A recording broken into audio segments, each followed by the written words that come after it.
বৃহৎ একটি দল, মহাসমুদ্রের মতো একটি দল। এই দলে আপনি জানেন, আরো বিশেষ করে দীর্ঘ 17 বছর বিএনপি অসংখ্য নেতা জীবন দিয়েছে, অসংখ্য নেতা খুন হয়েছে, অসংখ্য নেতা বছরের পর বছর এলাকায় থাকতে পারে নাই, বাড়ি ছাড়া হয়েছে, ঘর ছাড়া হয়েছে, চাকরি ছাড়া হয়েছে, তারপরে কিন্তু এই দলকে ছাড়ে না।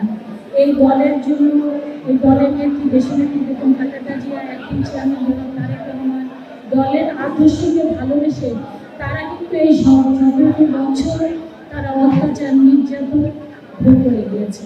সেই কারণে বিএনপি আপনি তৃণমূল থেকে শুরু করে, ওয়ার্ড থেকে শুরু করে, ইউনিয়ন থেকে শুরু করে, উপজেলা, থানা, জেলা এবং বিভাগ, বিভিন্ন পর্যায়ে বিএনপির অসংখ্য নেতাকর্মী আছে এবং এদের মধ্যে অসংখ্য নেতাকর্মী যারা নির্বাচিত এমপি হওয়ার দাবিদার।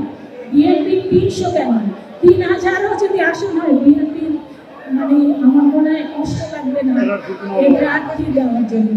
এক একটা আসলে অসংখ্য নেতা আছে, কিন্তু তাদের মধ্য থেকে যারা সৎ, যারা যোগ্য, যারা মানুষের কল্যাণের জন্য কাজ করে, বারবার করে আমাদের প্রান্তীয় নেতা, আমাদের একটি চেয়ারম্যান জনপ্রিয় তারেক রহমান কিন্তু 3টি ক্যারেক্টার দিয়েছে, কিন্তু কারা কারা এমপি হওয়ার যোগ্য। আমি মনে করি এই 3টি ক্যারেক্টার যারা ভুল করতে পারবে তারাই আমাদের